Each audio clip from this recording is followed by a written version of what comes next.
नमस्कार,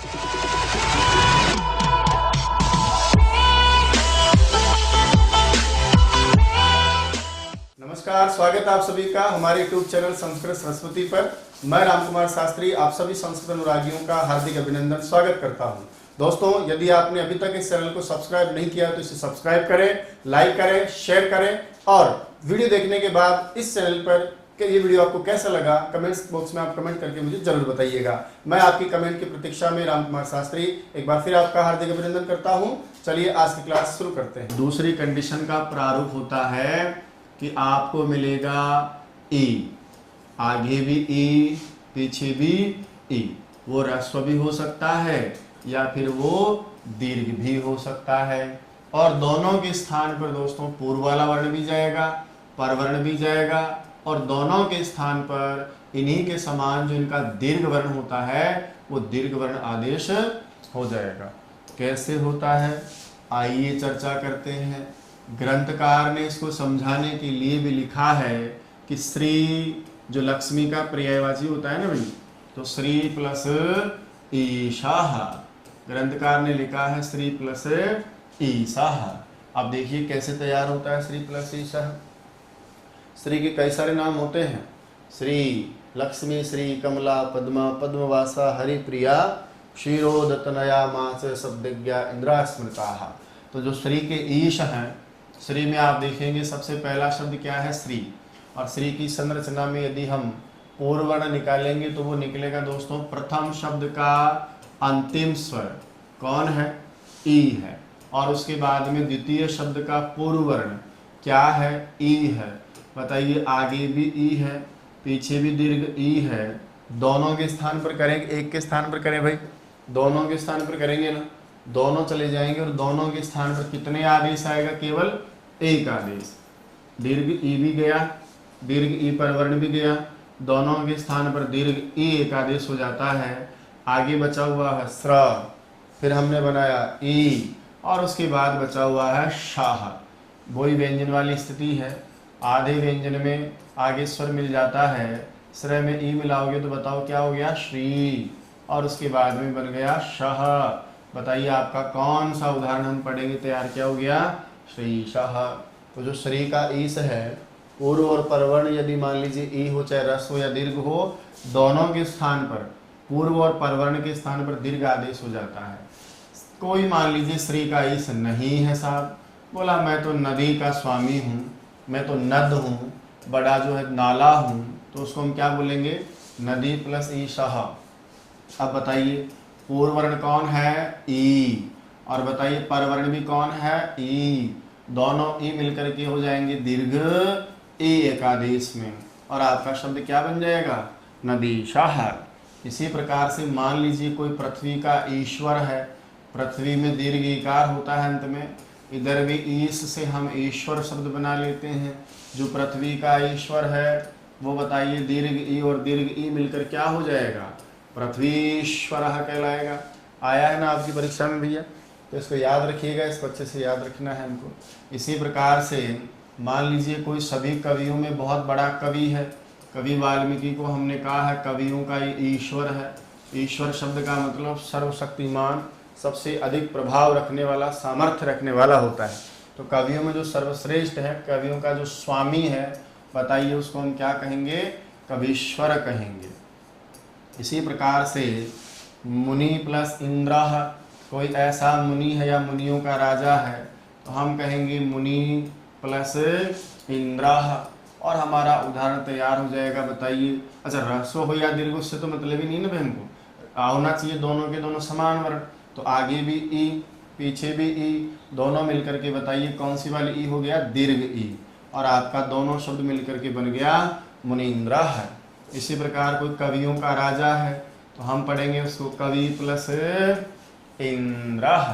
बताइए साहब क्या बन जाएगा, कवीन्द्र। क्या बन जाएगा, कवीन्द्र। इसी प्रकार से जैसे आगे हम पढ़े रमा का ईश, माफी चाहता हूँ। इसी प्रकार से हम पढ़ेंगे जैसे अत्ति इदम, अत्ति इदम। अत्ति मतलब होता है अध धातु से खाता है, और इदम होता है मतलब यह है। नपुंसक लिंग में इदम रूप होता है आपका। अब देखिए आगे भी ह्रस्व ई, पीछे भी ह्रस्व ई, दोनों के स्थान पर हम कह देंगे कौन सी वाली ई, दीर्घ ई, और आपका शब्द बनके तैयार हो जाएगा अत्तीदम। इसी प्रकार से इति इति, इसको भी तो हम जोड़ सकते हैं ना भाई। ये देखिए इति इति, आगे ह्रस्व ई, पीछे ह्रस्व ई, दोनों के स्थान पर करेंगे तो बताओ कौन सा हो जाएगा, दीर्घ ई, है ना। और देखिए साहब इसके बाद में यह पढ़ता है, मैंने कहा पठती, इह मानी यहाँ भी होता है, पठती माना पढ़ना, पढ़ता है ऐसा होता है। आगे ह्रस्व ई है ना, उसके बाद ह्रस्व ई है ना, दोनों ह्रस्व ई मिलकर के बताओ क्या हो जाएगा, दीर्घ ई। अच्छा इस चर्चा की एक बात और है, यदि आप देख पा रहे हो जैसा कि हमने अभी देखा, जैसे दीर्घ संधि करते समय अ और आ में क्या किया हमने, पहले वाले शब्द को हमने हमेशा आई तो बनाया, लेकिन कुशका कुशा, देव का देवा, राम का रामा। तो यहाँ पर भी आप नोटिस करो एक बार, ये देखिए श्री का तो खैर नेचुरल दीर्घ था, तो नदी का नदी, पृथ्वी का पृथ्वी। अच्छा दीर्घ है तो दीर्घ रहेगा रहेगा, यदि ह्रस्व है तो उसको भी दीर्घ पढ़े, दीर्घ दिया है तो उसको भी दीर्घ पढ़े। जैसे कवि है तो कवि, ये देखिए अगले वाला उसमें मिल जाता है इसलिए उसको आप देखे ही नहीं। मुनि से मुनीन्द्र, कवीन्द्र, अत्तीदम, इति। तो यहाँ हम सीधा भी थोड़ा और अभ्यास के लिए बोले तो ये देखो पठती इह, अब क्या बन गया, पठती, है ना। इसी प्रकार से यह करता है, करोति प्लस इदम। अब बताइए करोति में हम ई को क्या पढ़ेंगे, दीर्घ, क्योंकि आगे भी समान वर्ण ई दिख रहा है ना आपको, तो आपका क्या बन जाएगा, करोति इदम। चलिए कुछ ऐसे उदाहरण जो परीक्षा में ई की दृष्टि से खास स्थान रखते हैं, जैसे भूख लगी है, कहना भी खाता है, भूख लगी है बहुत ज़्यादा, स्त्रीलिंग में महान शब्द का क्या बनता है, महती, और खाने की जो इच्छा है उसको कहेंगे हम इच्छा। अब देखिए दीर्घ ई है, ह्रस्व ई है, दोनों के स्थान पर हम महती को दीर्घ ही पढ़ेंगे ना। आगे इच्छा का इसमें मिल गया तो क्या बचा, छा। तो पढ़िए कैसे पढ़ेंगे इसको, महती इच्छा। मैं आपको कुछ और समझाना चाहता हूँ, जैसे महती आगे है दोस्तों ईहा, ईहा का मतलब भी चाह होती है, इच्छा ही होता है, लेकिन ईहा का ई दीर्घ होता है, दोनों दीर्घ मिलकर के भी तो दीर्घ ही रहेंगे ना। तो महती प्लस ईहा में बताइए क्या बोलेंगे हम, महतीहा। हम चाहें अलग अलग प्रकार से, तो एक बहुत प्यारा शब्द और ध्यान में आया है, अभी प्लस इष्टः, अभी प्लस इष्ट है, जो मुझे चाहिए उसको मैं अभी प्लस इष्टः कहूँगा। अब बताइए ह्रस्व ई और ह्रस्व ई मिलकर के क्या हो गया, देखो अभी को मैंने अभी, उसके बाद में मिला दीजिए स्टः, बताइए क्या बन गया, अभीष्टः। इसी प्रकार से अभी प्लस ईप्सितम, अभी प्लस ईप्सितम। अब बताइए आगे ह्रस्व ई है और ईप्सित का ई हमेशा दीर्घ होता है, ध्यान रहे। दोनों को यदि मैं मिला दूं तो फिर बताइए मेरा उदाहरण क्या हो जाएगा, अभीप्सितम हो जाएगा।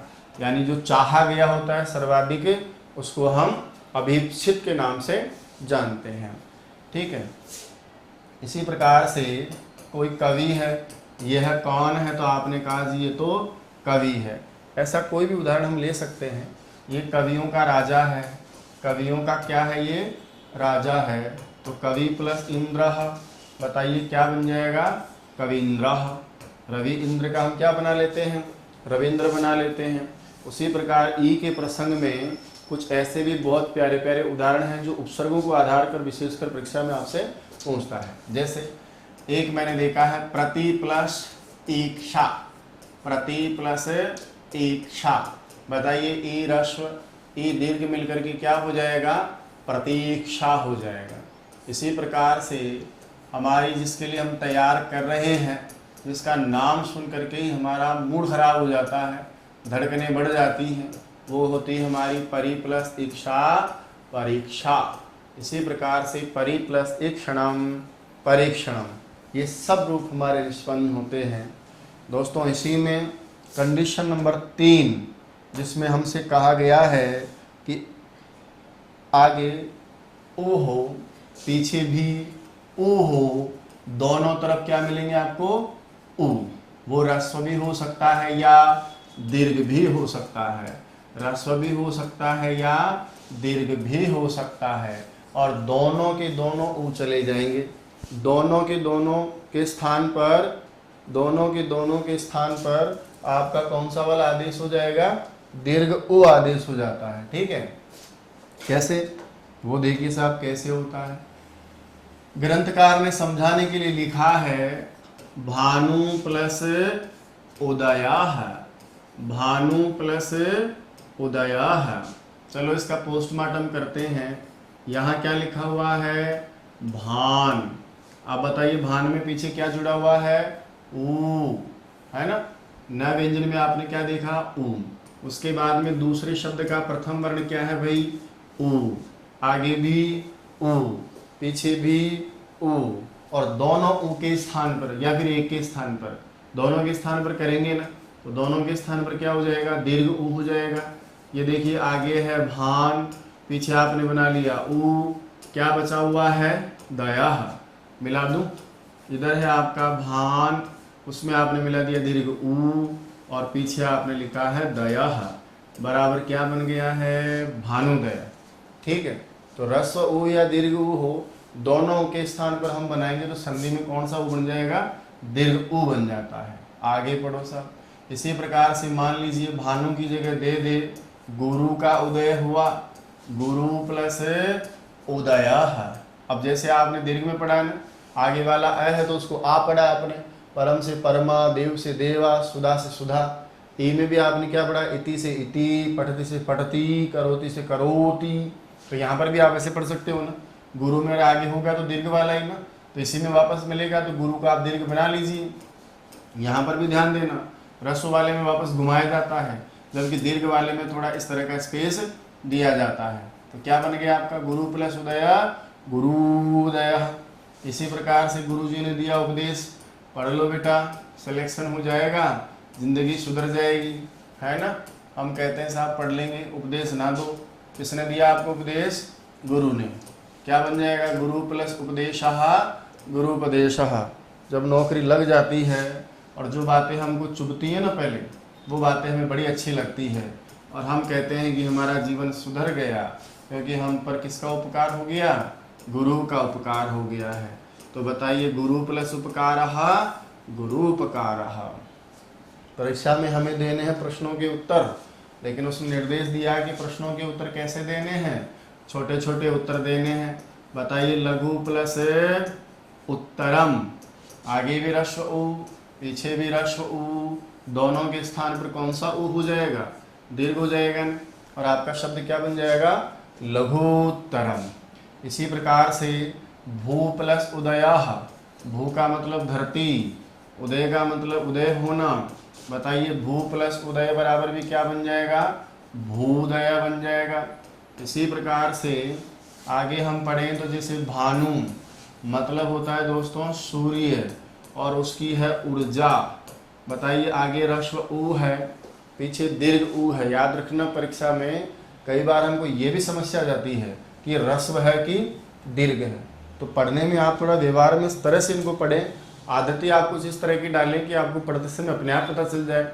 जैसे मैं कहूँ कि ऊष्मा, न कि ऊष्मा होता है, ऊर्जा, ऊर्मी, जबकि उत्सव में ह्रस्व ऊ होता है, उसको उत्सव पढ़ो, आप उत्सव थोड़े पढ़ते हैं। तो पढ़ने में आप थोड़ा व्यवहार में स्पष्टता इतनी रखें कि जब आप पढ़ रहे हो तो आपके साथ ये समस्या ही नहीं हो, और अपने आप ही आपसे वो निकल जाए। जैसे ये भानु थोड़े ना है, ये तो भानु है ना, तो इसको भानु ही पढ़ा जाएगा। ये ऊर्जा नहीं, ऊर्जा है। चलिए साहब, ऊ और ऊ मिल करके हो जाएगा दीर्घ ऊ। तो बताइए, ह्रस्व ऊ की जगह ये भानु, और आगे क्या बचा हुआ है, ऊर्जा में भानुर्जा। इसी प्रकार से लघु प्लस उर्मी, लघु का मतलब छोटी, उर्मी का मतलब जो वीची हैं, तरंग हैं, किरणें हैं, उर्मी। अब बताइए साहब, लघु प्लस उर्मी बराबर क्या बन जाएगा, लघु उर्मी बन जाएगा ना, लघु उर्मी। इसी प्रकार से और देखिए, सिंधु नदी में कोई उर्मी है, सिंधु, और उसमें कोई तरंग उठी, तो बताइए हम क्या पढ़ेंगे, सिंधु प्लस उर्मी। बताओ साहब, ऊ और ऊ मिलके क्या हो जाएगा, सिंधूर्मी हो जाएगा, है ना, सिंधूर्मी, ऐसा हो जाएगा। इसी प्रकार से एक शब्द है, याद रखिएगा इसको, ये दीर्घ उकारांत होता है। चमू, इसमें आप ऊर्जा जोड़ेंगे तो चमू ऊर्जा बनेगा। उदधि यदि आप जोड़ते हैं, ये भी तरंग आदि का पर्याय होता है। चमू प्लस उदधि करें, चमू प्लस उदधि, चमू प्लस उदधि, तो बताइए क्या बन जाएगा? चमूदधि बन जाएगा, है ना, चमूदधि बन जाएगा। इसी प्रकार से चमदुद, इसके बाद में आ जाएगा आपका जैसे मधु प्लस उत्सव, मधुमास का उत्सव मनाया जाता है। हम लिखेंगे रस्व उ और रस्व उ, बताइए दोनों की जगह क्या हो गया? दीर्घ हो गया। क्या बनेगा? मधुत्सव है। घर में आई वधू, वधू का क्या हुआ? आगमन हुआ। पूरे घर में हुआ उल्लास, वधू भी प्रसन्न है, परिवार भी प्रसन्न है। कितने दिन प्रसन्न है ये किसी को अभी पता नहीं है। तो वधू प्लस उल्लासः, वधू उल्लासः, और वधू के आने पर घर में क्या मनाया गया? उत्सव मनाया गया। तो वधू प्लस उत्सवः, वधोत्सवः। तो दोस्तों इस प्रकार से कई सारे हमारे पास ऐसे उदाहरण हैं जहाँ उ मिलकर के कौन सा उ हो जाएगा? दीर्घ उ हो जाएगा। सु प्लस उक्ति ही सुक्ति ही, है ना। चलिए कंडीशन नंबर 3 के बाद अब कंडीशन नंबर यदि हम 4 देखें तो कंडीशन नंबर 4 में हमें स्थिति दी गई है कि मान लीजिए आगे यदि हमारे पास में री हो, चाहे वो ह्रस्व री हो या दीर्घ री हो, और उसके बाद भी हमको बताइए क्या मिलेगा? री मिलेगा। वो री चाहे ह्रस्व हो या दीर्घ हो, और दोनों ही री के स्थान पर बताइए आदेश कौन सा हो जाएगा? दीर्घ वाला होगा ना, यानी इन्हीं के समान वर्ण री, और वो कौन सा वाला आदेश हो जाएगा? दीर्घ वाला। तो री और री मिलकर के भी हमें क्या दिखाई देगा? दीर्घ री दिखाई देगा। उदाहरण के लिए जैसे ग्रंथकार ने लिखा है होत्री प्लस रीकारः। दोस्तों यज्ञ में मंत्रों के द्वारा देवताओं का आवाहन करने वाला होता कहलाता है। और हो ना, वो धातु से त्रिस प्रत्यय करेंगे, त्रिस में हमें बचेगा होत्री। अब होत्री का जो रीकार है यानी मंत्र पढ़ते समय जो मुंह से री स्वर का उच्चारण करता है। कार का मतलब होता है उच्चारण करना। जैसे आप कई बार सोचते होंगे ना, ऐसे उच्चारण करना अकार, ए से उच्चारण करना इकार, उ से उच्चारण करना उकार। उसी प्रकार किसी भी स्वर के पीछे या किसी व्यंजन के पीछे, ताकि बोलने में भी सुविधा हो और समझने में भी सुविधा हो, उसके पीछे हम कार लगा देते हैं। जैसे री से रीकार, अ से अकार, उ से उकार, ऐसे। तो होता का जो रीकार है मंत्र पढ़ते समय वो होत्री प्लस रीकार कहलाएगा। अब होत्री में आप प्रथम शब्द का अंतिम स्वर क्या देख रहे हो? री। उसके बाद में रीकार में भी बताइए अगला जो है स्वर कौन सा है? का री, यानी आगे भी री पीछे भी री। दोनों री समान वर्ण है, समान वर्ण होने पर दोनों री के स्थान पर समान वर्ण री ही आएगा, लेकिन वो कौन सा वाला आएगा? दीर्घ वाला। और वो दोनों के स्थान पर होता है, इसलिए इसको हम एकादेश कहते हैं। आगे होत है, पीछे री है, और पीछे क्या बचा हुआ भाई? कारः। अब बताइए वापस मिलाएंगे ना, तो व्यंजन में तो स्वर मिल जाता है ना, तय में री मिलेगा, पहले रश होता तो ऐसा लिख रहे थे, अब की बार दीर्घ हो गया, और आगे कारः को मिला दिए, तो बताइए क्या बन गया? होत्रिकारः। जैसे हम ऐसे आ दीर्घ करते आ रहे थे, ई से हम ई दीर्घ करते आ रहे थे, ऊ से हम ऊ दीर्घ करते आ रहे थे, तो यहाँ पर भी एक छोटा सा काम कर लो आप। ये जो आपके आगे वाले व्यंजन वर्ण में जो री ह्रस्व या दीर्घ दिखाई दे, उसको हमेशा के लिए दीर्घ बना दो, आगे यदि समान वर्ण री है तो। जैसे होत्री की जगह देखिए होत्री, पितृ की जगह पितृ, कर्त्री की जगह कर्त्री, मातृ की जगह मातृ, इस प्रकार का हो जाएगा। जैसे उदाहरण के लिए मान लीजिए आ जाए कि पितृ प्लस रीकारः, मान लो शब्द हो, अब की बार होता नहीं, पिताजी री का उच्चारण करते हो, तो हम कैसे लिखेंगे? पितृ प्लस रीकारः। अब बताइए पितृ में आगे दिख रहा है आपको ह्रस्व री, निकाल दिए साथ, पीछे वाला लिया मैंने परवर्ण री, दोनों मिलकर के कौन सा वाला हो गए? दीर्घ वाला हो गए। वापस कारः मिला दो तो क्या बन गया? पितृकारः। ये देखिए होत्री से होत्री, फिर पितृ से बन गया पितृ।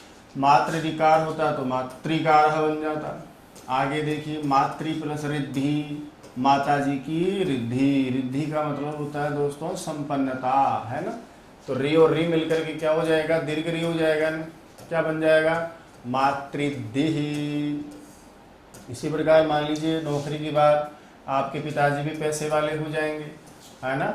जब नोटबंदी हुई तो सभी माताएं पैसे वाली हो गई, छुपे हुए सारे के सारे पैसे निकाल के ला दी। इसी प्रकार से यहाँ हम पढ़ेंगे पितृ प्लस रिद्धि। अब मुझे बताइए आगे भी री है पीछे भी री है, दोनों री मिलकर के बताइए कौन सा वाला री हो जाएगा, दीर्घ वाला। इसे 2 बार घुमा देंगे, ये आपका बन गया पितृदिहि। अब कहे माता जी से पैसा मांगा आपने, कहा मेरे पास तो पैसे ही नहीं है, मैं तो खुद ही कर्जे में हूँ, मातृ प्लस ऋणम। आगे भी री है पीछे भी री है, दोनों री मिलकर के बताइए कौन सा वाला री हो जाएगा, दीर्घ वाला हो जाएगा ना। तो बताइए क्या बन जाएगा, मातृ की जगह दीर्घ में मातृ। पिताजी अभी आपको पढ़ा रहे हैं, बहुत सारा कर्जा वो आपके भविष्य के लिए कर रहे हैं, पिताजी का ऋण। तो पिता शब्द का बताइए मूल शब्द क्या रहेगा, पितृ। एक वचन में बनता है पिता, तो पितृ प्लस ऋणम, वही ह्रस्वरी और ह्रस्वरी दोनों मिलकर बनेंगे, तो बताइए क्या हो जाएगा, पितृणम। ठीक है। इसी प्रकार से मान लीजिए पिताजी जो ऋषि के तुल्य हैं, पितृ प्लस ऋषि ही, पिताजी जो ऋषि तुल्य हैं, पितृ प्लस ऋषि। अब बताइए आगे भी री पीछे भी री, दोनों री मिलकर के बताइए कौन सा वाला हो जाएगा, दीर्घ वाला री आदेश हो जाएगा। क्या सुनाई देगा आपको, पितृ ऋषि, पितृषि बन जाएगा। इसी प्रकार से मान लीजिए भ्रातृ है, भ्रातृ ने भी किसका री का उच्चारण किया, कहा भ्रातृ प्लस ऋकारः। अब बताइए आगे क्या है, भ्रातृ, उधर ह्रस्वरी और इधर ह्रस्वरी दोनों मिलकर हो गया दीर्घ री, और आपका शब्द क्या बन गया, भ्रातृकारः। इसी प्रकार से मान लीजिए आपके पास में क्री धातु से त्रिस प्रत्यय किया, कर्तृ बन गया। कर्ता से आपने कोई ऋण लिया तो कर्तृ प्लस ऋणम। ऐसा यदि आप बनाना चाहते हैं तो बताइए दोनों के स्थान पर दीर्घ वाला री हो जाएगा ना, कर्तृ तो रहेगा, इसको दीर्घ कर दो और आपका शब्द क्या बन गया, कर्तृणम, ऐसा बन गया। इसी प्रकार से जब जब भी आपको ह्रस्व री या दीर्घ री पूर्व और परवर्ण के रूप में दिखाई दे तो हम समझ जाएंगे कि दोनों के स्थान पर कौन सा वाला आदेश हो जाएगा, भाई दीर्घ वाला आदेश हो जाएगा। री के बाद में देखिए अब आपका है पांचवी जो कंडीशन, पांचवी कंडीशन में आपको क्या बताया गया है, हम पढ़ रहे थे कि आगे मान लीजिए होल री, ये ह्रस्व ही होता है, दीर्घ इसका होता नहीं, प्लुत होता है ना, प्लुत में अलग ही संधिकारी होते हैं। तो री और ली रहे तो दोनों के स्थान पर ली आदेश होता है, लेकिन वो दीर्घ वाला नहीं कर सकते क्योंकि ली का दीर्घ नहीं होता है। अब दीर्घ जब होता ही नहीं है तो बताइए हम कहाँ से लेकर आए भाई दीर्घ, तो जब इन दोनों को मिलाओगे ना ली और ली को, तो निश्चित रूप से पूर्व और परवर्ण के रूप में भी आपको ह्रस्व ली ही दिखाई देगा, दीर्घ वाला होता नहीं, इसलिए इसका रूप दीर्घ करना भी नहीं है। ऐसा नहीं है कि गुरुजी ये लो हमने कर दिया खूब बड़ा, इसको हमने बना दिया, तो ऐसा संभव नहीं है। उदाहरण के लिए ग्रंथकार ने, अच्छा इसका प्रयोग व्यवहारिक रूप से कम ही होता है, इसलिए इसके उदाहरण भी हमको क्या है थोड़े अजीब से लगेंगे, आपको ऐसा लगेगा पता नहीं क्या लिख दिए हैं। जैसे ली वर्ण है, वैसे भी वो टेढ़ा मेढ़ा है, पहले सीधी लाइन फिर यूँ आड़ा जाएगा फिर नीचे से जाता है। तो ली जो लीकार है इसका हम यदि पोस्टमार्टम करें तो इधर देखिए साहब, मैंने पहला वर्ण क्या लिया है ली, दूसरा जो अक्षर है शब्द है वो क्या लिया है लीकार।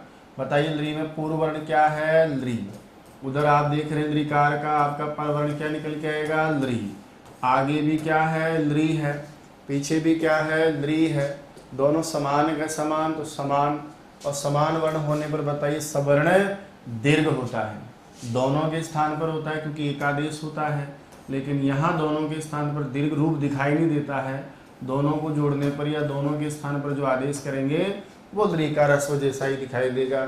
इसलिए ये परीक्षा में थोड़ा विशेष भी हो जाता है क्योंकि हमें पूछेगा ना कि लीकार में संधि बताइए। अब लीकार में हम क्या करते हैं लिक आर ल लीकार ऐसा कुछ करने का प्रयास करते हैं, क्योंकि दीर्घ होता तो आप यूँ सोचते हैं यार दीर्घ होता तो यहाँ दीर्घ दिखाई देता ना भाई। तो इन उदाहरणों में थोड़ा विशेष ध्यान रखें आप, क्योंकि सावधानी हटी कि दुर्घटना घटी। जैसे और देखिए साहब लीकार के बाद गमद्री प्लस लीकार, गम जो धातु आप पढ़ते हो ना वो ओरिजिनल गमद्री होती है, तो गमद्री प्लस लीकार, उदाहरण केवल समझाने के लिए है, ये व्यवहार में काम में नहीं लिए जाते इसलिए आपको अजीब से लग सकता है। ये देखिए ली प्लस ली है, दो ली के स्थान पर दीर्घ वाला ल्री कहा जरूर जाएगा, लेकिन लिखने में तो रस वाला ही लिखेंगे ना हम, क्योंकि ल्री का दीर्घ रूप नहीं होता। तो देखो ल्री ल्री ल्री हो गया। एक धातु होती है पद, उसका वास्तविक रूप होता है पद ल्री। यहाँ पर भी केवल आपको समझाने के लिए कि मान लीजिए पद ल्री के ल्री की बात कर रहे हैं तो पद ल्री प्लस ल्री का आ रहा। इस प्रकार से यदि हम कहें तो ये देखिए साहब, दोनों ल्री के स्थान पर भी ल्री आदेश सवर्ण दीर्घ संधि में होता है ना।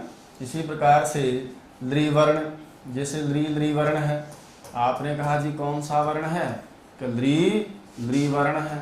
अब ल्री ल्री वर्ण को कहने के लिए आप देख रहे होंगे आगे भी क्या है, ल्री है, पीछे भी ल्री है, और दोनों ल्री के स्थान पर ल्री वर्ण दीर्घ संधि में आदेश होता है। तो क्या बन जाएगा, ल्री ल्री वर्ण इति ल्री वर्ण हो जाएगा। इसी प्रकार से गम ल्री ल्री वर्ण हो, भाई गम ल्री का भी ल्री वर्ण देख रहे हैं ना, आगे है गम ल्री, पीछे है ल्री वर्ण।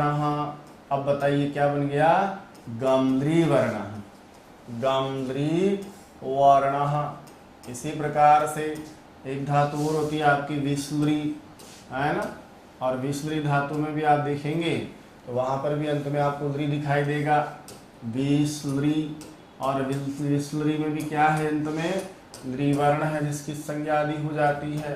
अब बताइए दोनों ल्री मिलकर के और आपके हो जाएंगे एक ल्री वर्ण में दीर्घ संधि का आदेश, और क्या सुनाई देगा आपको, विस्लरी वर्ण है।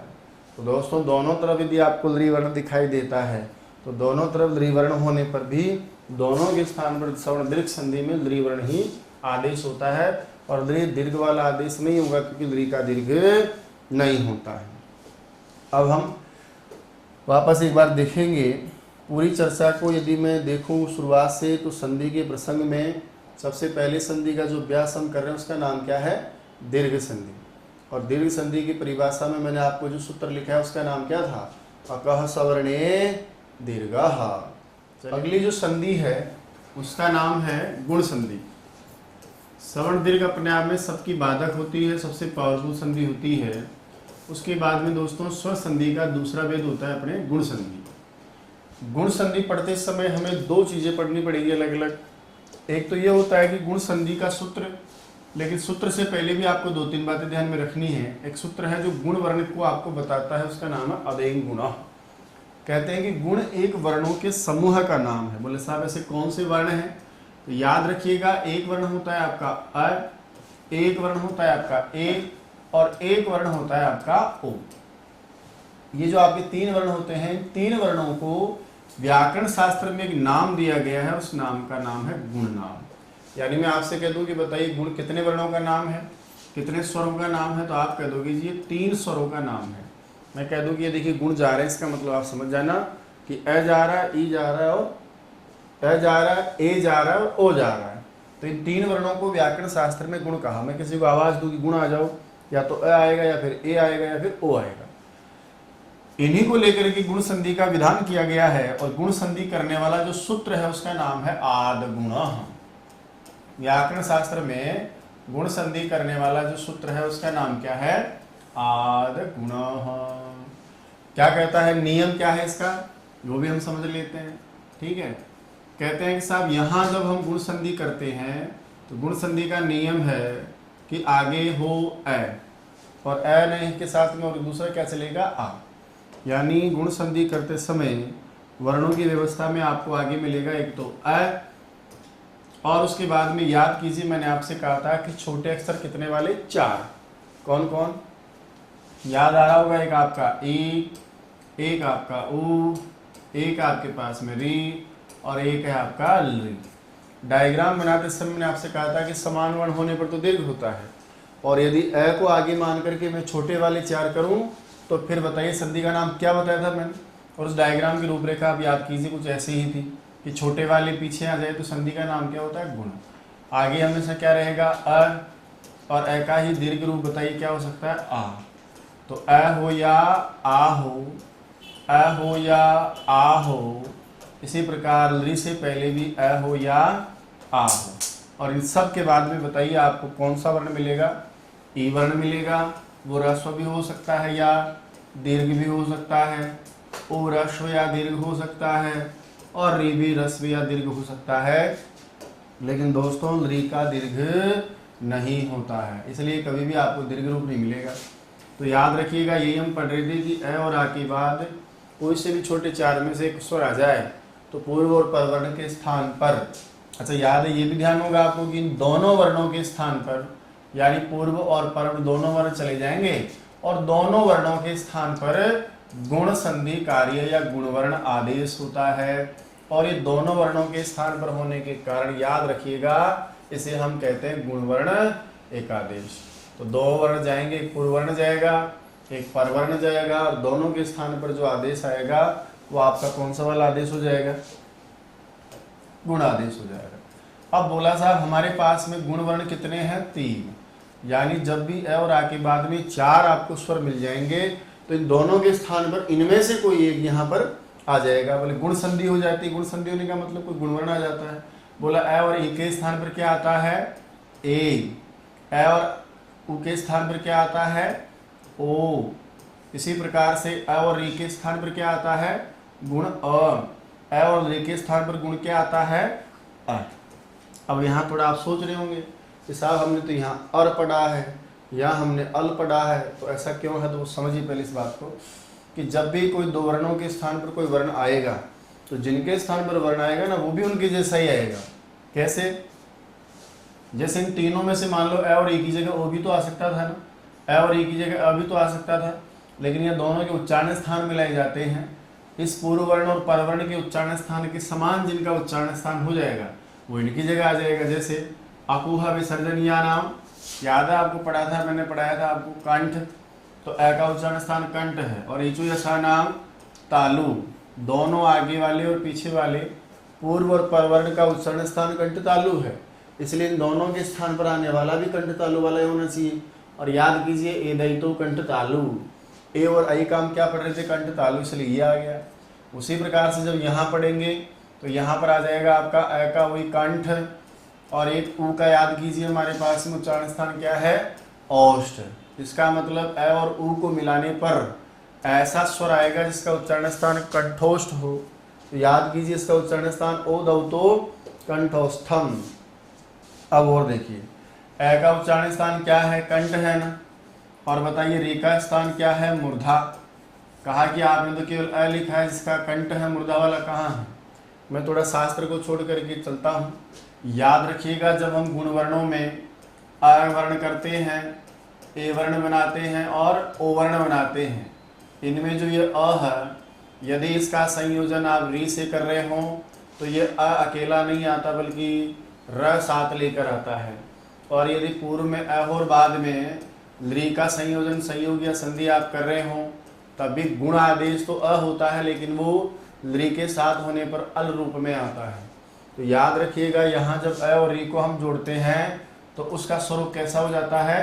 अर के जैसा हो जाता है ना। री की समानता वाला अर, और री होने पर फिर बताइए वो गुण किस में चेंज हो जाएगा? अल में। मैंने इसको थोड़ा समय बाद इसलिए बताया कि परीक्षा में आपसे यूँ कह दे कि गुणवर्ण कौन है, तो फिर आप ये ना कहें कि ए ओ अर अल गुण है।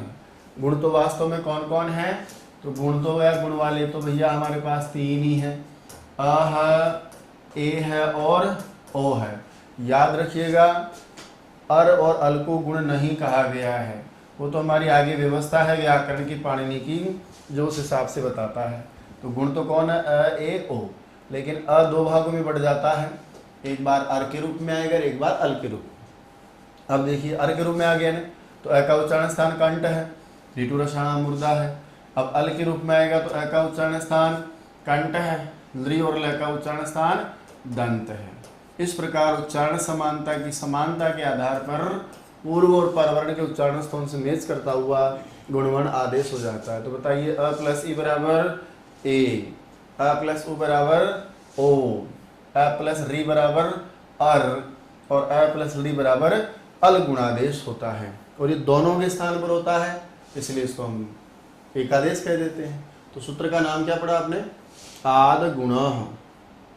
अब आगे देखिए, उदाहरणों की यदि हम बात करें तो सबसे पहली कंडीशन में बताइए क्या है? आप कहेंगे जी यहाँ अ हो या आ हो, और उसके बाद में बताइए कौन हो? ई। वो ह्रस्व भी हो सकता है और दीर्घ भी हो सकता है। तो बताइए दोनों के स्थान पर कौन सा वर्ण एकादेश होगा? ए वर्ण। इसको हम कहते हैं गुणवर्ण। तो गुणवर्ण ए जो है वो एकादेश हो जाता है। उदाहरणों की बात करते हैं। ग्रंथकार ने लिखा है रमायाः ईशः, जो रमा के यानी लक्ष्मी के ईश हैं। इस उदाहरण को लेकर के ग्रंथकार ने आपको समझाया है। कहा रमा प्लस ईशः। कहा रमा में आगे प्रथम शब्द का अंतिम स्वर क्या है भाई? आ। ईशः का जो द्वितीय शब्द है उसका प्रारंभिक स्वर क्या है? ई। तो बताइए आदि वर्ण या पूर्व वर्ण क्या हो गया? आ। और इसके बाद परवर्ण क्या हो गया? ई। मैं आपसे पूछूंगी बताओ आ के बाद आ होता तो सवर्ण दीर्घ होता, ई से पहले ए होता तो सवर्ण दीर्घ होता, लेकिन अ और आ के बाद छोटे वाले चार में से मिल गया ना। अब संधि का नाम जो है क्या हो जाएगा? गुण। और बताइए गुण करते समय आ और ई मिलकर के क्या हो जाता है? ए हो जाता है। तो दोनों के स्थान पर होगा ना। तो आगे बचा हुआ है रम, रम में मिलाया ए, पीछे बचा हुआ है शा। वर्ण संयोजन करेंगे, रम में मिलेगी और मिलेगा अ, और उसके बाद में बचा श, और शब्द बन गया आपका रमेशः। तो देखिए रम में ए मिलने पर भी रमेशः बनता है ना। क्या क्या मिलाया जाता है। अन्य उदाहरणों की बात करें हम, जो सुरों के ईश हैं, सुराणाम ईशः। षष्ठी तत्पुरुष समास के प्रसंग में सुर ईश बचता है। समास के प्रसंग में संधि कार्य प्राप्त हो तो करना पड़ता है, इसलिए आगे देखो अ, पीछे मिल गया ई। बताओ अ और ई मिलके क्या हो जाएगा? ए। और आपका शब्द क्या बन जाएगा? सुरेशः। इसी प्रकार से कोई बहुत बड़े ईश हैं, महत् शब्द का महा बन जाता है। आगे है ईश, बताइए साहब क्या बनेगा? महेशः। महेशः। जो राका यानी पर्वतों के स्वामी हैं वो कहलाते हैं राका प्लस ईशः। ईशः शब्द का जो ई होता है मित्रों वो हमेशा दीर्घ होता है। जब राका में आ है, पीछे ई है, दोनों के स्थान पर क्या हो जाएगा? ए, और आपका शब्द बन जाएगा ए, राकेशः। यहाँ पर आप नोटिस कर रहे हो कि गुण संधि में कौन सा विशेष काम होगा। याद रखिएगा गुण संधि में शब्द के निर्माण के समय मध्य में या तो ए दिखेगा या ओ दिखेगा या अर दिखेगा या अर दिखेगा।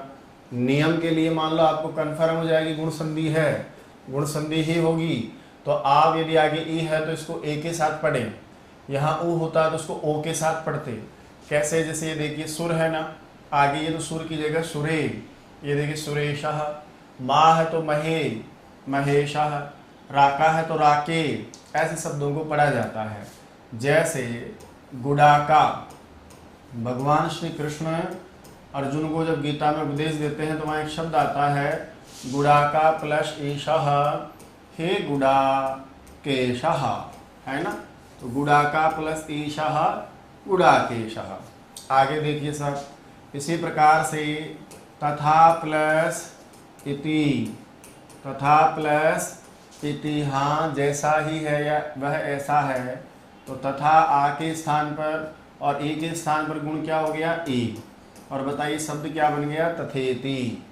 किताबों के पीछे जो सबसे ज़्यादा उदाहरण आपको देखने को मिलेगा उसके समान या उसके जैसा तथा प्लस इव, और बताइए आपका शब्द क्या बन जाता है? तथेव, है ना। उसी प्रकार से यह मेरा है, मम प्लस इदम, इदम का मतलब यह, मम यानी मेरा है, तो बताइए शब्द क्या बन जाएगा? ममेदम। तव प्लस इह, मम प्लस इह, यहाँ मेरा। ऐसा कोई शब्द यदि हम लिखना चाहें या बताना चाहें तो वहाँ हम लिखेंगे मम प्लस इह। बताइए क्या बन जाएगा? ममेह, ममेह। और देखिए इसी प्रकार से तव प्लस इच्छा, तवेच्छा। मम प्लस इच्छा, ममेच्छा। मम प्लस इच्छा, बताइए क्या बन जाएगा? ममेच्छा। यथा प्लस इष्टः, यथा प्लस इष्टः, इष्टः का ई रस्व होता है इसलिए क्या बनेगा? यथेष्टः, है ना, यथेष्टः। स्व प्लस इच्छा होता, स्व प्लस इच्छा। अब बताइए क्या बनेगा, स्वेच्छा बनेगा। स्व प्लस इच्छा स्वेच्छा बन जाएगा। तो कहने का मतलब है कि इस प्रकार जब भी आपको आगे अ मिले, पीछे ह्रस्व ई हो चाहे दीर्घ ई हो, सभी उदाहरणों में अ और ई मिलकर के आपका कौन सा स्वर हो जाएगा, ए स्वर हो जाएगा। इसके बाद में कंडीशन नंबर जो आपकी 2 है, कंडीशन नंबर 2 क्या कहती है आपसे। कंडीशन नंबर 2 में हम पढ़ रहे हैं कि गुण संधि के प्रसंग में यदि आपके पास मान लीजिए आगे हो ह्रस्व अ या दीर्घ आ, और बताइए उसके बाद में आ जाए ह्रस्व उ भी आ जाए चाहे दीर्घ उ आ जाए, तो दोनों के स्थान पर बताइए कौन सा गुण एकादेश हो जाएगा। तो आप कहेंगे साहब उन दोनों के स्थान पर ओ गुण एकादेश हो जाता है। ठीक है, तो दोनों को चले जाएंगे, पूर्व वर्ण भी जाएगा, परवर्ण भी जाएगा, और दोनों वर्णों के स्थान पर ओ गुण वर्ण एकादेश हो जाएगा। कैसे, तो देखिए उदाहरण के लिए ग्रंथकार ने समझाया है। उदाहरण लिखा है जैसे सूर्य प्लस उदयः, सूर्य प्लस उदयः। बताइए सूर्य में हम देखें प्रथम शब्द का अंतिम स्वर कौन है भाई, अ। उसके बाद उदय में बताइए आगे कौन सा स्वर है, उ। तो पूर्व वर्ण क्या हुआ मेरा अ, परवर्ण क्या हुआ मेरा उ। बताइए दोनों के स्थान पर होगा ना, तो आगे क्या लिखा हुआ है सूर्य, उसमें से अ और उ को मिला करके हमने क्या बना लिया उ, और उसके बाद में बताइए क्या बच गया दया। यदि मैं इस व्यंजन वर्ण में ओ मिला दूं तो हमारा उत्तर क्या हो गया, या प्रश्न शब्द क्या बन गया, सूर्योदय। ठीक है, तो अ और उ मिलकर के हम पढ़ रहे थे कि दोनों के स्थान पर कौन सा आदेश हो जाता है, ओ हो जाता है ना। जैसे गंगा का पानी, गंगा प्लस उदकम, गंगा प्लस उदकम। बताइए आगे क्या है आ, पीछे क्या है उ।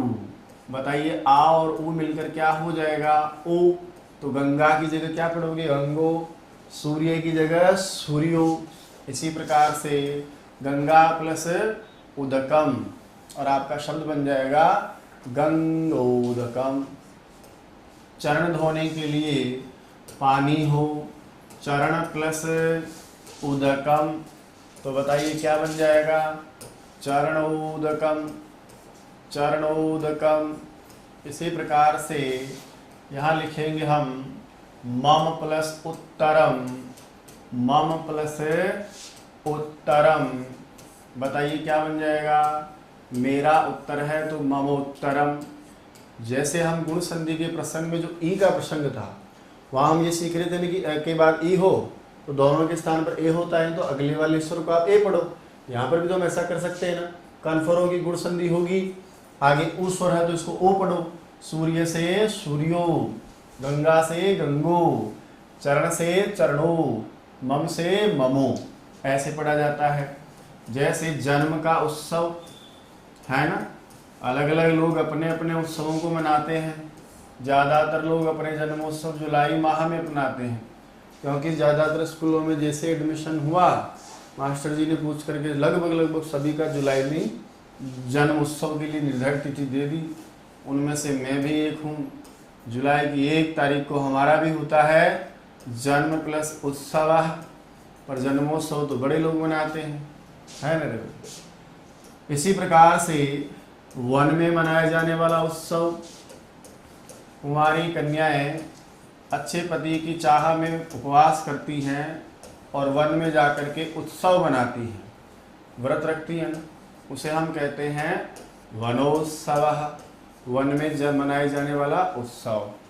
चलिए साहब, नव प्लस ऊढ़ा, नया नया विवाह हुआ हो, ऊढ़ा यानी ऐसी स्त्री विवाहिता, तो नव प्लस ऊढ़ा बराबर क्या बन जाएगा, नवोढ़ा बन जाएगा। इसी प्रकार से जल प्लस ऊष्मा, जल की जो ऊष्मा है जो सर्दी में हमें बहुत अच्छी लगती है, जल प्लस ऊष्मा बराबर क्या हो जाएगा, जलोष्मा, जलोष्मा।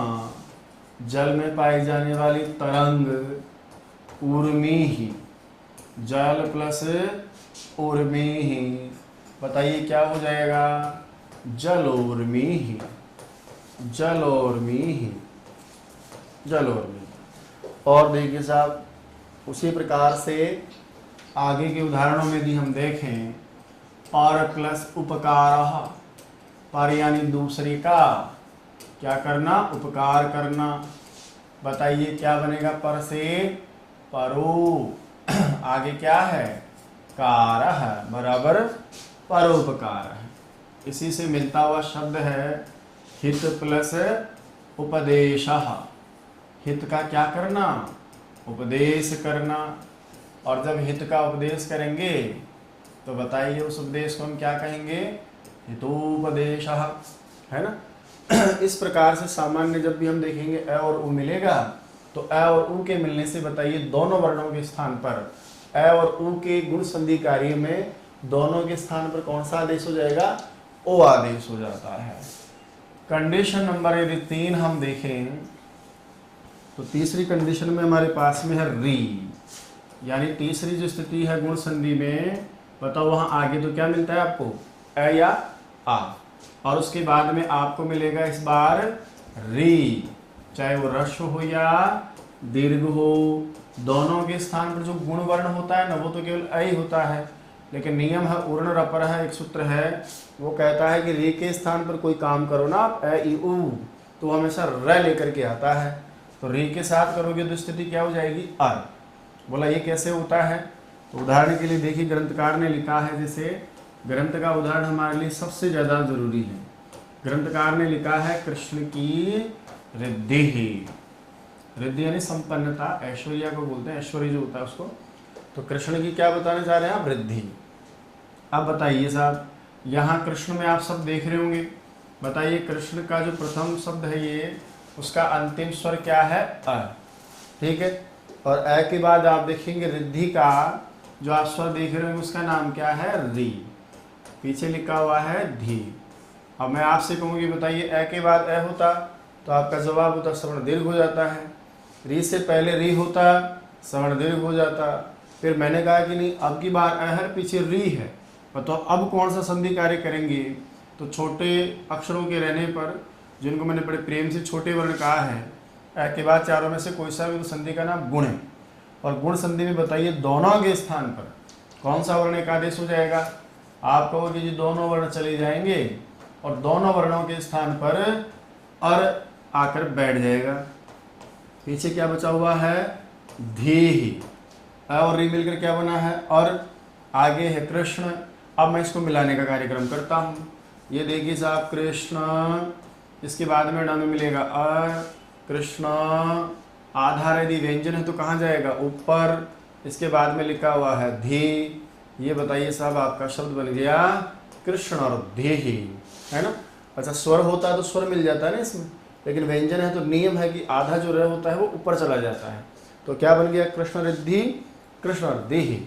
अब यहाँ मैं यदि सीधा इसको थोड़ा शॉर्टकट आपके लिए सीधा बनाने के लिए कह भी दूँ कि भैया जब भी आप ए का री के साथ गुण करोगे तो बीच में बताओ किसकी आवाज़ आएगी, अर की, है ना। तो आगे वाला जो स्वर रहेगा वो निश्चित रूप से आ हो चाहे अ हो वापस अ हो जाएगा, और साथ में री की जगह र की आवाज़ आएगी, देखो अ और री मिलके अर, तो कृष्ण से क्या बना, कृष्णा।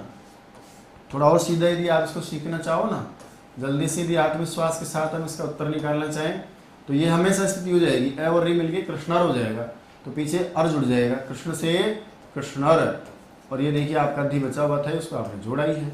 यदि राम होता तो राम, आगे री रहता तो रामर, महा होता तो आर नहीं बनेगा, बनेगा अरे महर, राजा होगा तो या राज होगा तो राजर, इसी प्रकार से देव से देवर, ऐसे कई सारे शब्द हम बनेंगे, सीधा शॉर्टकट में उनको लिखेंगे। तो कृष्ण प्लस रिद्धि बराबर क्या बना है, कृष्ण रिद्धि बना है। इसी प्रकार से मान लीजिए राम की रिद्धि, है ना, हालांकि कभी राज भोग कर नहीं पाए, लेकिन राम के पास भी तो रिद्धि खूब थे ना भाई। अब मुझे बताइए आगे क्या है, अ, पीछे है री, और अ और री की आवाज़ आएगी तो आप सबको पता है कि ये ट्यूनिंग हो जाएगी ना, अरे अ और री मिलके क्या हो जाएगा, अर, तो स्थिति हो जाएगी राम से रामर, और आधार है क्योंकि आगे व्यंजन है तो कहाँ चला जाएगा, ऊपर, और ये आपका शब्द बन जाएगा, इसका नाम है रामर्दिह। इसके बाद में कोई कहे तुम्हारे पास भी अच्छी रिद्धि है, तो ये देखिए तव प्लस रिद्धि, तव प्लस रिद्धि।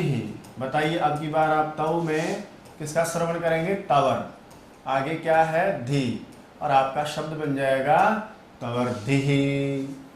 चेंज करते हैं, बहुत प्यारे प्यारे उदाहरण जैसे लिखा है ग्रंथकार में, राजन च असौ ऋषि, राजन शब्द के न का लोप कर देते हैं, आगे लिखा होता है ऋषि ही, तो राज प्लस ऋषि ही, आगे है अ, पीछे है ऋषि का री, अ और री मिलकर के बताइए किसकी आवाज आएगी, राजर की। आगे व्यंजन वर्ण है, र आधा ऊपर चला जाएगा, और बताइए शब्द कौन सा बन जाएगा, राजर्षि ही। इसी प्रकार से देव प्लस ऋषि, शब्द आपका देव प्लस ऋषि। लीजिए साहब, देव और री मिलकर क्या हो जाएगा, देवर, और आधा रा चला जाएगा ऊपर, और आपका शब्द बन के तैयार हो जाएगा देवर्षि। इसी तरह से ब्रह्मा प्लस ऋषि, ब्राह्मण शब्द में लोप करेंगे, ब्रह्म बचेगा, आगे है ऋषि। चाहे तो हम पद के अंत में ब्रह्मा में भी संधि कार्य कर सकते हैं कि ब्राह्मण शब्द से जब ब्रह्मा बन जाएगा और ब्रह्मा शब्द के साथ संधि करेंगे तो ये आ पड़ा जाए तो भी दिक्कत नहीं, ब्रह्मा प्लस ऋषि। अब बताइए ब्रह्मा में आ है, आगे री है, दोनों के स्थान पर क्या हो जाएगा, अर, तो ब्रह्मा की जगह हो जाएगा ब्रह्मर, आगे है आपका शी, और बताइए शब्द क्या बन गया, ब्रह्मर्षि। कोई बहुत बड़े ऋषि हैं, महत शब्द के तय को आ हो जाता है तो महा, इसके बाद में ऋषि ही। अब बताइए साहब शब्द क्या बन गया, अब आ है ना वो भी निकल जाएगा, ये देखिए ऐसे निकल जाएगा, और दोनों के स्थान पर क्या आदेश हो जाएगा, अर। जब मह और अर को जोड़ेंगे तो वापस क्या हो जाएगा, महर हो जाएगा। ये देखिए साहब ये महर हो गया, पीछे जो है आपका सी लगा हुआ है, और ये सी ऐसे बन जाएगा, तो बन गया महर्षि। इसी प्रकार से कोई ऋण में उत्तम है, उत्तम प्लस ऋणः। अब देखिए आगे क्या दिख रहा है आपको, पीछे क्या दिख रहा है आपको, री, ठीक है, अ और री मिलके क्या हो जाएगा, अर, तो उत्तम में अर जोड़ेंगे तो उत्तमर, और पीछे ऋण है तो क्या कहलाएगा, उत्तमर्णः। कारक प्रकरण में इसका मतलब होता है ऋण देने वाला। जो ऋण में अधम है, जिसकी स्थिति खराब है, वो कहलाएगा अधम प्लस ऋणाः, अधम प्लस ऋणाः। अब बताइए अधम का तो रहेगा ना अधम, लेकिन री और अ मिलकर के उसमें जुड़ जाएगा अर, और आगे हाँ बराबर क्या बन गया, अधमर्णः। कोई बेचारा गरीब आदमी सदा ही ऋण में रहे तो क्या लिखेंगे उसके लिए, सदा प्लस अऋणाः, सदा प्लस ऋणः। ये देखिए अ हो चाहे आ हो, अरे बनेगा, तो सदा की जगह अब क्या हो जाएगा, सद अर, सदर, और आगे क्या है ना, इस प्रकार से सदर्ण बन जाएगा। और देखिए री के उदाहरणों में भगवान श्री कृष्ण ने गीता में धृतराष्ट्र को भी एक बार कहा है और अर्जुन को भी शब्द का प्रयोग किया है, भृत भरत प्लस ऋषभः। हे भरत श्रेष्ठ, पुरुषों में जो श्रेष्ठ है उसको कहा जाता है पुरुषार्षभ, तो ऋषभ का मतलब बैल के समान या श्रेष्ठ। तो अ और री मिलकर के बताओ यहाँ पर भी क्या हो जाएगा, अर, आपका शब्द आ गया भरत, इसमें मिलेगा अर तो भरतर, और शभः को आप वापस ऐसा का ऐसा लिखेंगे तो आपका शब्द बन जाएगा भरतर्षभः। हे भरतर्षभः। वहाँ पर और कहा गया है पुरुष ऋषभः, पुरुष में जो ऋषभ के समान है या श्रेष्ठ है, तो वहाँ शब्द लिखा है पुरुष प्लस ऋषभः। अब देखिए इसको जैसे हम कहते हैं अ और री मिलकर के यहाँ पर भी क्या हो जाएगा, अर, ये आपका बन गया पुरुष, तो वैसे के वैसे बचा ही है, अ और री मिलकर के अर हो गया, आधा ऊपर गया, और आगे शबः है, इसमें आप जोड़ दीजिए, क्या बन गया, पुरुषर शबः है। जैसे अभी जो ऋतु चल रही है वो कौन सी है भैया, आपकी ग्रीष्म ऋतु है ना, ग्रीष्म प्लस ऋतु। बताइए आगे है अ, पीछे है री, आगे ग्रीष्म, और इधर हम करेंगे अ और री में तो आदेश क्या हो जाएगा, अर, तो ग्रीष्म में अर मिला तो ग्रीष्मर, पीछे बचा हुआ है तू, बन गया ग्रीष्मर्तुः। चली गई एक ऋतु जिसका नाम क्या था, शीत ऋतु। अब बताइए साहब, आगे है शीत, अ और री मिलकर के क्या हो जाएगा, अर, पीछे बचा हुआ है तू, और आपका शब्द बन गया शीत ऋतु। इसी प्रकार ग्रीष्म ऋतु, शीत ऋतु, वसंत ऋतु आदि शब्द बन जाते हैं। ठीक है। चौथी जो आपकी कंडीशन है, उस चौथी कंडीशन के लिए क्या निर्देश पढ़ रहे थे भाई हम। चौथी वाली जो कंडीशन है उसमें हमारे पास में चौथा स्वर कौन सा था, एक अ, ई, एक उ, और अंत में जो आपका स्वर है उसका नाम क्या है, ली। याद रखिएगा चौथी कंडीशन में आगे मिलेगा आपको अ और आ, और उसके बाद में आपको स्वर मिलेगा कौन सा, ली। इसका दीर्घ होता नहीं है तो दीर्घ रूप मिलेगा नहीं। गुण आदेश में अ आएगा, लेकिन किसको साथ लेकर आएगा, ल को। अब क्या होता है कि इसके उदाहरण ज्यादातर मैंने पहले भी आपसे कहा था कि हम क्या करते हैं, इन उदाहरणों को लौकिक व्यवहार में काम में नहीं लेते, क्योंकि हमारे काम आते ही नहीं। तो संधि नियमों के हिसाब से जो शब्द बन पड़ते हैं उनको यहाँ रख देते हैं। जैसे ग्रंथकार ने क्या किया कि कोई आवाज कर रहा है, ली आवाज की, इसलिए मैंने ली बोला। आप कहोगे कि आपने भी ली बोला है, तो उसको कैसे कहेंगे, तुम्हारा लीकार, तब प्लस लीकार, तब यानी तुम्हारा, और लीकार का मतलब ली का उच्चारण करना। देखिए तव में बताइए पीछे वा में क्या है, अस्वर है। दूसरे शब्द का पहला स्वर क्या दिख रहा है आपको, ली। तो पर पूर्व वर्ण हुआ हमारा अ, परवर्ण हुआ हमारा ली, और दोनों के स्थान पर, अच्छा यहाँ अ के बाद अ होता तो दीर्घ होता ना, ली के बाद या ली से पहले ली होता तो दीर्घ हो जाता है ना। अब की बार आगे अ है, पीछे छोटे में से ली स्वर है, दोनों के स्थान पर करेंगे, एक के स्थान पर बिल्कुल पहला वर्ण भी जाएगा, दूसरा भी जाएगा, दोनों के स्थान पर अल आ जाएगा। आगे है तव, हमने बना लिया अल, पीछे क्या बचा है, कारह। बताइए साहब जोड़े, व्यंजन में स्वर मिलेगा तो हमारा बन गया तवा, पीछे जो आधा ल है वो रहेगा आधा ल यहाँ, आगे है कारह, शब्द बन गया तवलकार। अब आधे रह के समान ये तो है नहीं कि भाई ली भी जो है आधा ल आपका ऊपर चला जाता है, आधा ल हमेशा साथ वाले व्यंजन के साथ ही स्थिति रखेगा। तो तुम्हारा जो लिकार है उसको हम संस्कृत में कैसे पढ़ेंगे, तवलकार। अब सीधा कैसे पढ़े, तो सीधा पढ़ने के लिए याद कीजिए, हम यहाँ पर क्या बना रहे हैं, अ और ली बन करके किसकी आवाज आ रही है, अल की। तो शब्द के मध्य भाग ये जो पूर्व वर्ण है, उस पूर्व वर्ण में आप अल जोड़ दो। कैसे, जैसे अ और ली और स्थिति हो गई अल, तो तव में ली को अल के साथ जोड़ दो, तव में अल जोड़ो तवल, मम में जोड़ो ममल, है ना। इसी प्रकार से राम में जोड़ो रामल, शिव में जोड़ो शिवल, महाशब्द में जोड़ो तो महा का आ है ना वापस अल हो जाएगा, तो मह अल महल। ऐसे शब्दों का निर्माण हम सुविधा के हिसाब से करेंगे।